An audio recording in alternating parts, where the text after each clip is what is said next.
BIZ, and we on part three of the vlog. If you didn't see one, two, and three, this is part four, and we were discussing bodies and illness and how that's handled. Um, so we're going to go back into that. So the question I had was, what about if somebody has cancer or, AIDS was a big thing in the 80s. And then now, we've got with the pandemic, that illness. Um, so when you get a body, I mean, do you know, or do you test a body before you work on it? How do you know before you handle it, or do you just have a specific way to handle a body, even if you don't know if this person had a bad illness or anything like that? Because that can affect you, much less when it's under the ground after embalming, or how does that go? Some cases, when people die in the hospital, you know what they died of. So you get that coroner's report or something from the hospital? You get the hospital's report. The hospital report Yes. comes with the body. Yes. Now, if they die outside of a hospital, then the coroner, if he's got a medical record, then he can tell you. But if not, then you want to treat everybody as if they had Legionnaire's disease. That's a communicable disease. I'm talking about a airborne disease. Oh, wow. Yeah, kind of like COVID-19. Oh, is that right? So you want to mask the take yourself, and you want to clean, scrub everything in the embalming room down after you finish embalming. Uh-huh. Yeah. So now, is that body delivered to you and then has papers and they're in a bag, or how is it done, or do you pick that up? How is that arranged? If the state has done an autopsy, sometimes the state will deliver the body to you. Sometimes you go pick it up, or if somebody dies and you get called to a house. The coroner needs to be there. He needs to be notified. But you go to that house and you pick the body up and you transport it back to the funeral. So they don't always go to the hospital? No. Really? Okay, so how soon, is there a preference of how soon that you need to work a body for embalming, or? Good question. Okay. Good question. In most cases, as soon as possible. Why? Because we're dealing with the circulatory system, see? And blood tends to clot, especially after the heart's not beating anymore. So that blood will clot. And when you're embalming them and you're trying to put embalming fluid in the body, if you got clots, you're going to have problems with that the flow of the embalming fluid. Really? Yes. And so the sooner you get an opportunity to embalm them, the better results will be most times. Now, the only exception to this is if they're in a morgue somewhere, and usually we used to have this problem with the VA. They used to put them in the freezer in the morgue, and the bodies be frozen, and so you try to put embalming fluid through frozen blood. It's kind of difficult, and it's you can't get the proper circulation, and that could create a problem. So do you have to thaw the body out, or you just have to do it You frozen? You wait a while, and then you want to use warm water. Oh my God. Yes. Okay, so when you say the preparation of the body is better, are you saying visually, like if they were having an open casket? Physically, I'm talking about that body's better preserved physically. I'm not talking about, well, if the body is better, if it's preserved physically properly, it's going to look better too in most cases, but not in all cases. Okay, what are the hardest bodies to handle? People that are drowned, or what? Call those floaters. Yeah, they've been embalmed. A lot of times you can't embalm them at all because they're too decomposed. Is that right? Yes. And so, Amazing. You can't arterially embalm them anyway. Yeah. All right. So how dangerous is a body? Say, the AIDS was a big thing. Everybody was like afraid to touch AIDS, and like they took a bunch of bodies and put them out on an island in New York because they didn't want them buried in town because they thought they were contagious when they were underground. Is that true, or is that just some craziness? Or how safe is the body much less working on it in your business, and much less putting it under the ground. AIDS is transmitted uh, with contaminated formats. In other words, that means the blood itself. AIDS is not an airborne transmission, so it's not that dangerous. You just don't get no blood in you. Okay, Yeah. so So what I would do with AIDS cases, I put on 3 pairs of gloves, and I would sweat. I don't know why I do this, but I sweat. And I remember when AIDS first came out, it's a lot of undertakers would not do AIDS cases. And they called me to do it. Yes, Trawick don't mind doing it. No, I didn't mind doing it because I'm not going to cut myself, and I'm going to protect myself, so no problem. Okay, so you had no problem with handling it, but you have to be careful. But I sweat. I perspire. I perspire like I was crazy. Yeah. Wow. Okay, so now once that body's prepared, it's had the embalming fluid run through it and everything. How safe is that body under the ground after that? It's safe most of the time, not in all cases, but 90% of the cases, the body's going to be in a casket inside of a vault, a concrete enclosure is what that is. And so the ground is completely okay. So what do you think about them where they buried all the bodies? In New York, they buried all the bodies out on an island where nobody can go to this day. And they took a lot of pandemic people and put thousands of them in there. I mean, it's just deep. And they're stacked. And so, what do you think that was a little extreme with the AIDS bodies they put out there versus putting them just in town in a cemetery in town? Was it necessary? I don't have enough information about the reasons why they done what they done, so I really can't speak on that. Well, I heard they thought it would be contagious, and they just wanted to put them all over there. Well, and I mean, do you think that was really? Well, if that's what they thought, then better be safe than sorry. Yeah. So that was okay, you think then? But today, what do you think? I don't know. In this day and age, I don't have it's just something we don't about really that know. particular case. I Yes, see. yes. I don't know enough Interesting. to speak on. Okay, so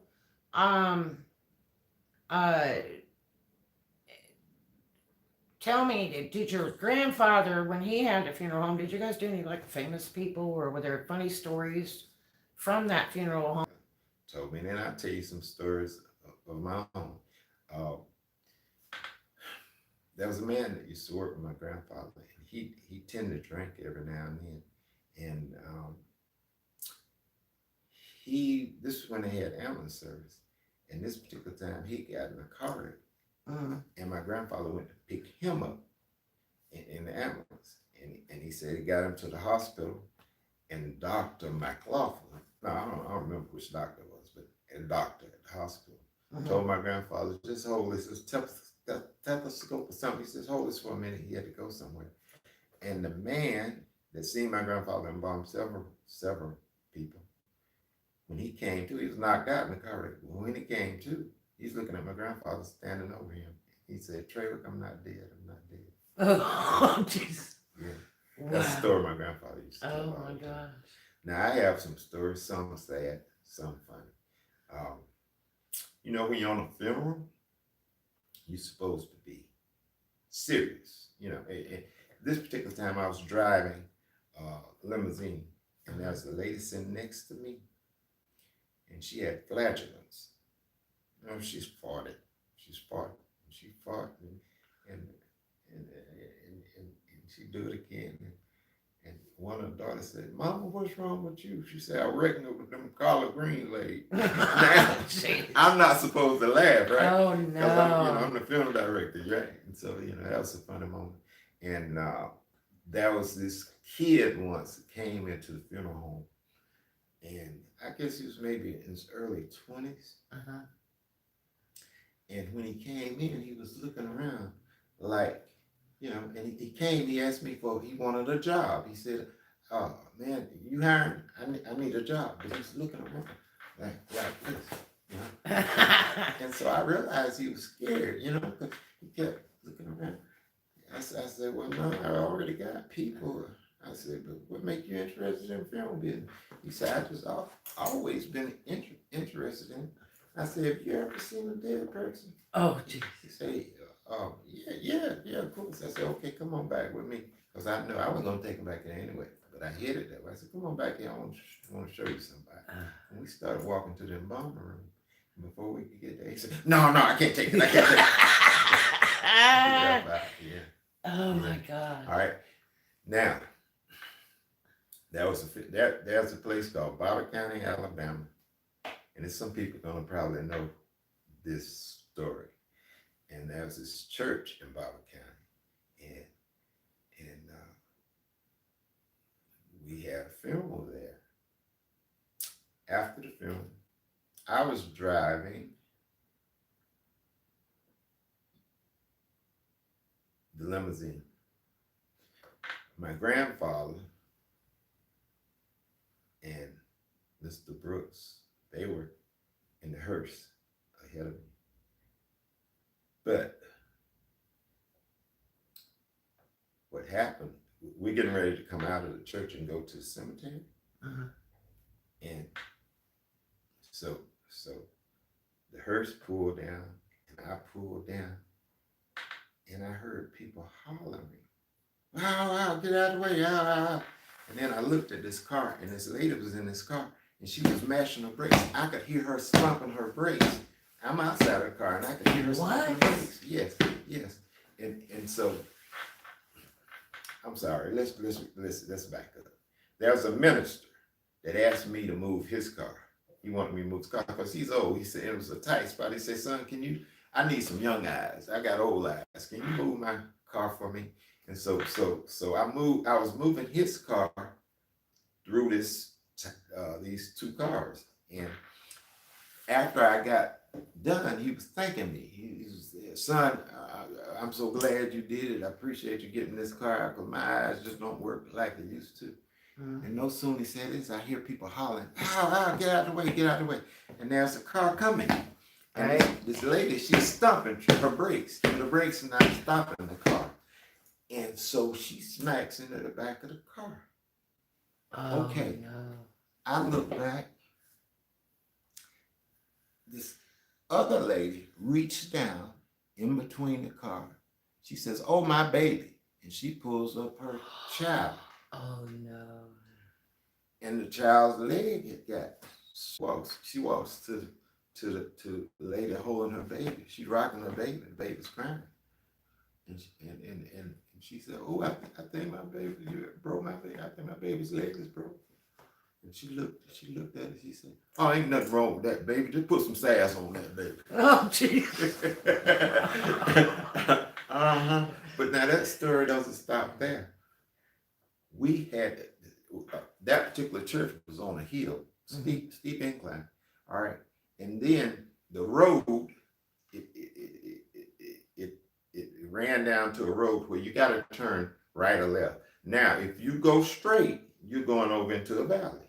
All right. Well, I said to the lady after that, I said, Miss, maybe you need to leave this car because you got a brake problem. You need to leave the car here. She said, no, son, ain't nothing wrong with them brakes. No. You just have to pump them. Oh, I'm no. Like, okay. So you pump them. Okay, so now she's the kind of lady that you just don't tell what to do. All right, and she had other Urshas in the car with her. All right, so and they're all dressed in white. Okay, so they got back in the car after all this, you know. So the minister, he pulled out, he made the left turn. All right, and this car's on the side, on the left or the right, on the left and the right. And he made the left turn. Okay. Now, behind the minister comes the Urshas with the flowers. Here they come. Well, she started down this hill and I heard her hitting those brakes again. No. And she realized that she had a little too much speed to make the left turn. All right. So she just had to go over there into that valley. And that's what she did. I saw the top end of that car go over into the valley. So I was in the limousine at this particular time. I get out of the limousine and I run and look over the hill and I see her and the old sister, she dusting herself off that dusty. And the car is just mowing down trees down to that. And she dusting herself out and said, come on, sister, let's go. Come on, sister, let's go. Let's go back and get into So they bailed out of the car? Yes. Oh, okay. No. Now there was the husband, the survivor, and we was burying his wife. Now, through all of this excitement, this man never said a word. Not one word.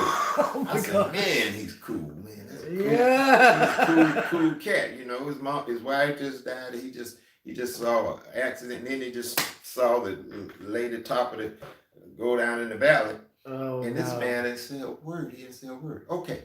Well, now, when we had to get on Highway 10, and so we got to make a left turn on Highway 10, and there's a hill. It comes up. You know, there's a hill where you got to make this turn. So you got to be careful because anybody coming up the hill, you're not going to see them until they right there on you. You understand what I'm saying? Mm-hmm. All right. So the preacher, he made the left turn, no problem. My grandfather, Mr. Brooks, and the hearse, they make the left turn, no problem. Here I am in the limousine, and Cool Dad is over here, and we get ready to make the left turn. Here comes the 18-wheeler. Whoa! No. This is when he says, guess what? Whoa here. And so now I'm not supposed to laugh at any of this. You know, I was the film director, right? That just made that much funny. Oh, Funnier. Yeah. So yeah, those are funny moments. It's like on the third try. It's like some funny moments. Okay, so my dad used to tell the story about, I guess he was in college or something, and he got his place to stay, and it was like in a funeral home, and I think he had to like clean or something. I don't know. I don't remember how it went, but he was staying in this little tiny room inside the funeral home where the dead bodies are. Okay, and and and there was a pull cord light over his bed. It was like a little small fold out bed or something. And he tells this story of how, he would turn the light off and be laying there, and then there was like he felt like somebody was leaning over him and breathing. And then he reached for the cord, he couldn't get the cord, and then he reached for the cord again, pulled the light, and then there was nobody there. And so I knew that story since I was like 11. So I always thought, well, I wonder if that was like really true or what. Um, which I guess it probably was, but have you ever had weird things happen? A job that you had to finish or you're waiting on a body? Have you ever had weird things like that happen that you can't explain? Yes. Okay. And I've slept at the funeral home many times, many nights. Really? Sure. Yes, but I don't. I'm saying this publicly, and I've got a reputation, and I don't like saying incredible things because it makes you seem not credible. You understand what I'm saying? Right. But I'm gonna be totally honest. Okay. Completely honest. And I'm gonna say this because I can't explain it. My grandfather taught me that you've always heard that bodies move, or they say so and so raised up and all this kind of stuff. All right. And people swear they saw their uncle, he raised up after he was dead. Boom, boom, boom, bam, bam, bam. All right. Well, when my grandfather said that people dead bodies don't do that. Okay, and for all of my life, I never saw a dead body do that. All right, but now listen. After I went to school, embalming school, they explained how this probably got out with people being dead and then they set up. I heard that too. This was their explanation. It was that say for instance, two trustworthy undertakers talking, and they just got through embalming Miss Jackson. And let's say you hear me and my grandfather talking, and I say to my grandfather, yes, Miss Jackson sure did embalm well. Sure did set up well. Okay. Now, what I'm saying to my grandfather is the embalming fluid set up well in her. Uh-huh. But to the lay person, I just heard Johnny Trawick say, Miss Jackson, set up. So set up, you see. All right, then the movie industry got a hold of it. Carol Burnett had a show, or Lucy Ball or somebody. the man's legs up. They put the man's legs down. Then he sits up this way. They push him down this way, and his legs rise up. You know, the movie got a hold of it setting up. And it's people that swear they saw their loved ones sit up straight in the bed after they died. Whoa. No, that doesn't happen. Okay. Now this is the part that's gonna make me seem a little uncredible. After being taught not to be superstitious and not seeing anything, one night I said to God, make that man's hand move. Just a thought in my mind. I didn't say it loud. It's 2 or 3 o'clock in the morning. I had no witnesses. I just said to myself, I spoke to God silently, make that man's hand move. And the hand raised, and it came back down. Amazing. It didn't make a sound when it left the table or when it came back to the table. Oh my God. And I was drug free too. Now you can say I was imaginating, I was hallucinating, but if somebody put a lie detector test, hook me up to a lie detector test and put a gun to my head and say, you tell the truth, you live, you lie, you die, I'm telling you, I saw a hand do that. Amazing. And down. Now, I said, God, I almost started to cry. And I said, God, I've never questioned your existence ever again in life. And then I turned right back around and said, God, make him do it again. I want to see if I had that kind of power. You know what I mean? And now I don't think that's ever, I know it has never, ever happened, ever again. Now, I could have been hallucinating. I mean. Okay, so when I was like in the, probably 4th or 5th grade, staying at my uncle's, my uncle Eric Jepson, he's still around. He lives in Sun City, California. And the kids that I went to school with there talked about, hey, let's go tonight and go. And that would have never happened. I'd have never got out of that house at night. But they were like, let's go tonight. And there was like 6 of us sitting on somebody's lawn. And we'll go to the funeral home, which one of these kids was related to somebody. Their father, grandpa, whatever, uncle, owned a funeral home, supposedly. And so they said, we'll go in there and let's go there at nightfall, And people were like, really? And it was like, what are you going to do, at night? Well, we're going to go in there, And it was like, no. And so the next day they talked of the stories of going to that funeral home at night and creeping through there. And they talked about the most beautiful girl they saw, that was a beautiful blonde girl and all that, absolutely gorgeous. And then they said that she sat up, when they were in there. And I'm like, no, like she was still alive or something. So I heard that. But they were like creeping through the funeral home, and that was like a big thing to go to. You know how people like to go to graveyards and photograph them, do research? And they think they see all these, I don't know. But what do you know? What do you think about that?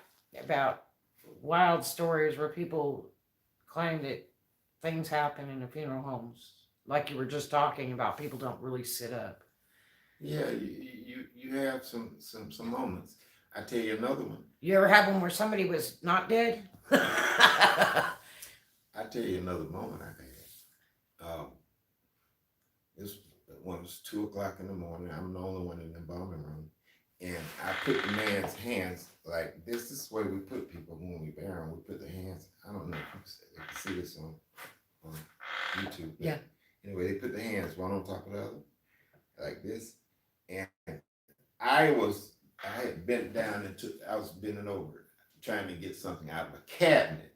And so I had my backside to the man's hand, but I didn't have the hand up here properly. And the hand slid off, and he wiped me across my butt. And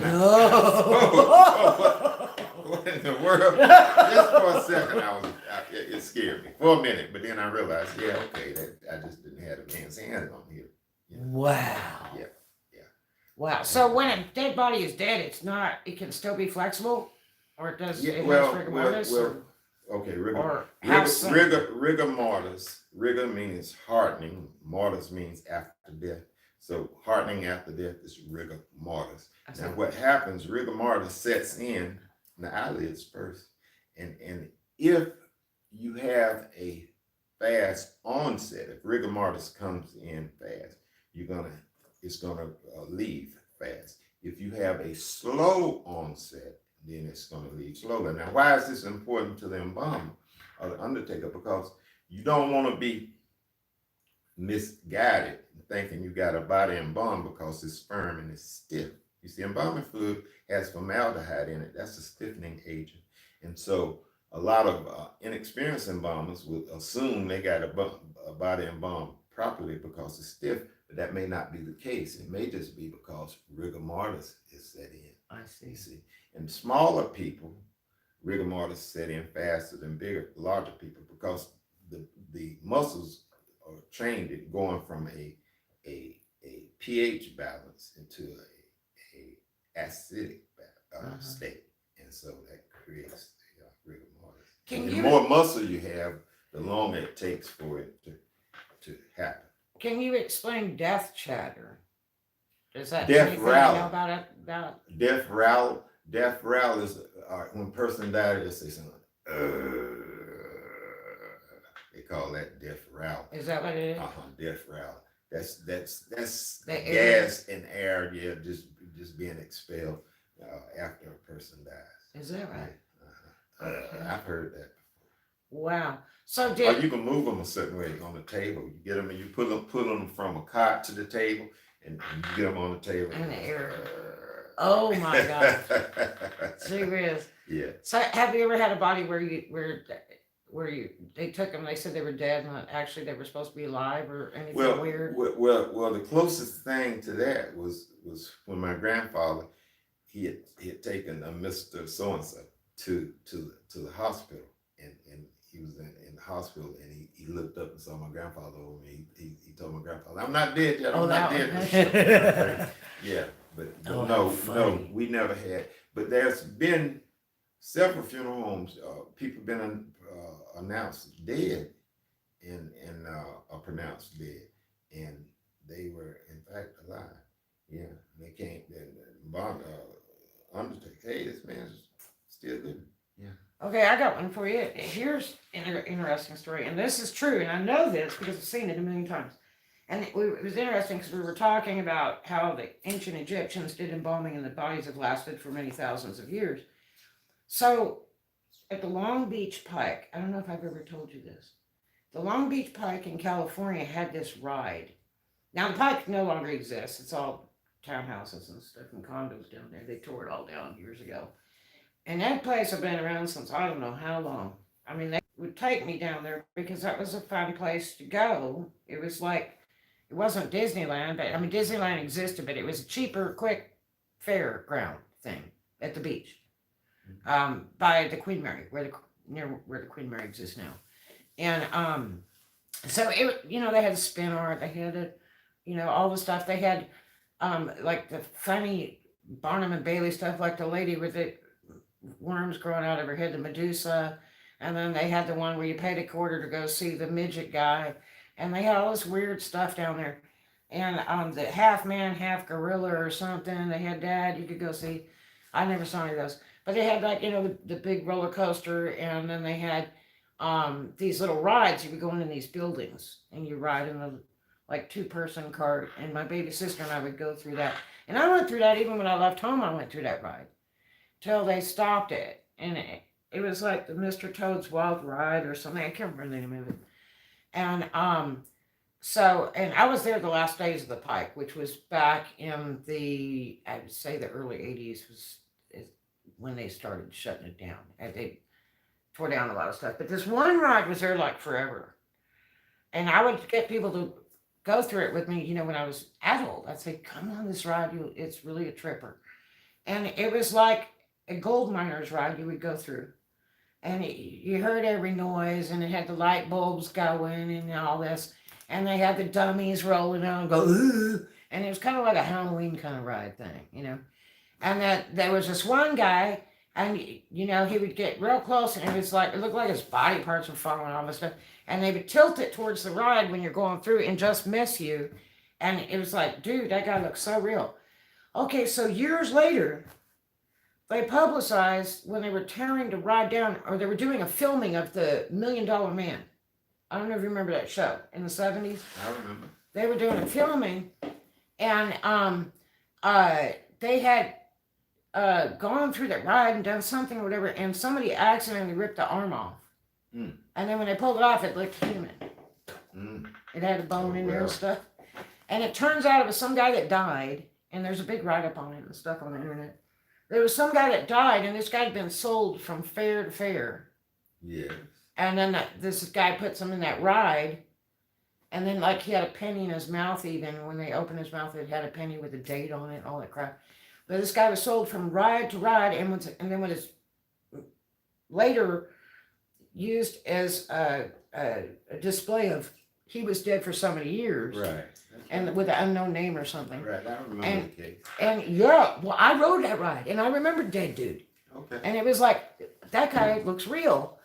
So now, how did that body last so long and be moved around so many places without totally self-destructing, and then be in that ride moving every time when they tilt them forward and all that stuff, and then all of a sudden the arm falls off and they find out it's human. I mean, how did that body last so long in that ride? And it's weird because it was a real human being and nobody knew it. Wow. Okay. So what do you think about that story? It had to be embalmed pretty well. Now, Really? We need to take a break. Yes. Great embalming job. Wow. Okay. Break. Let's take a break and we'll be back.